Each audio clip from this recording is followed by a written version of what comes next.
Hello, my name is Mark Ballard and I've been a gas registered engineer for over 20 years. Today I'm showing you how I would clean the MagnaClean on this central heating system. I do not recommend you try cleaning your MagnaClean because I've seen lots of customers have trouble with it, causing leaks, flooding their houses. It is not an easy thing to do. It is straightforward, but people do make mistakes.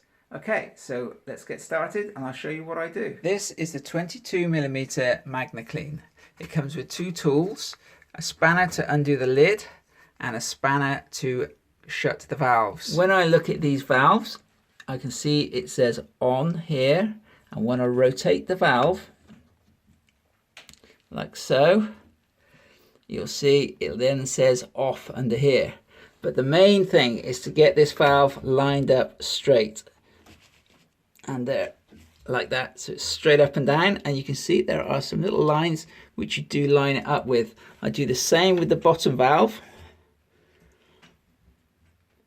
so both valves are in line. That now closes the valve and stops water coming out.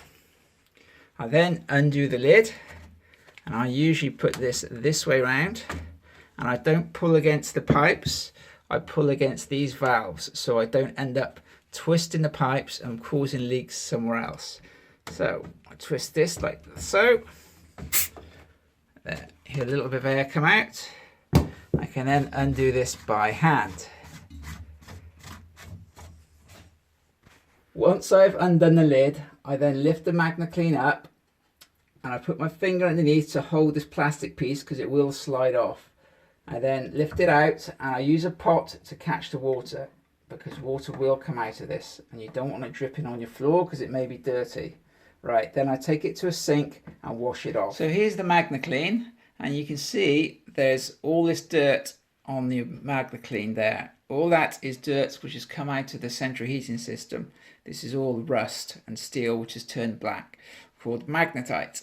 What we do is I turn the tap on, I slide this off here, and then I wash all this off.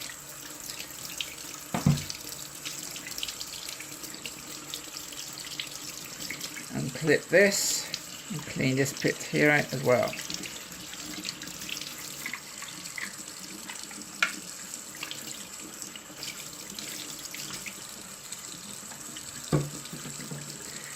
And then clean the magnet off itself.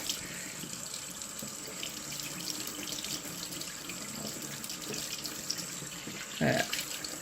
And that's all nice and clean. After I have finished cleaning the MagnaClean, I always remove the seal by using a screwdriver and carefully flipping it out like this. Here is the seal which seals your MagnaClean. I always clean it off with a tissue.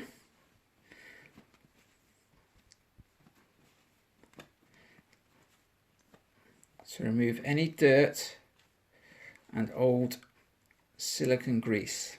There we are, that's nice and clean now. I can also tell this seal is nice and round. It hasn't gone hard and it's still quite soft. I then also clean the MagnaClean itself to make sure that there is a good seal when I put this back together.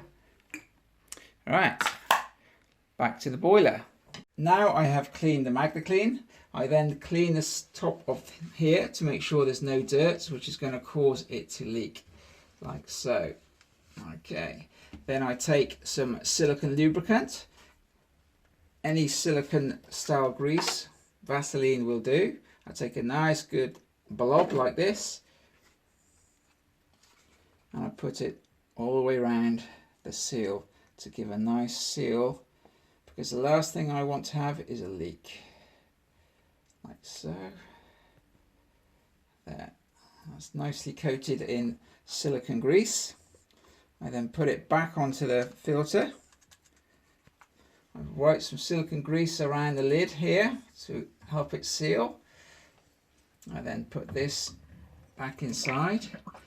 Sometimes I get water coming out, so I would then just put my pot underneath and catch any water that may spill out when doing it up, like so. I then take my big spanner I give this a little nip. It doesn't need to be tight, just a little turn and a little bit extra, and that should be fine. And then I open these valves both up again. One here, so I can see it says on just there, and this one also, like this, on. And again, then they're in line with the pipe and the valve is on. So that's how I clean the MagnaClean. Like I said, I don't recommend you do this yourself because if you get it slightly wrong, you may get a leak and you don't want water dripping through your ceiling when you're fast asleep at night. Okay, so I hope that's helped you. Please click like, subscribe, leave a comment, and maybe leave a donation. That'll be really appreciated. Okay, bye for now, and I'll see you next time.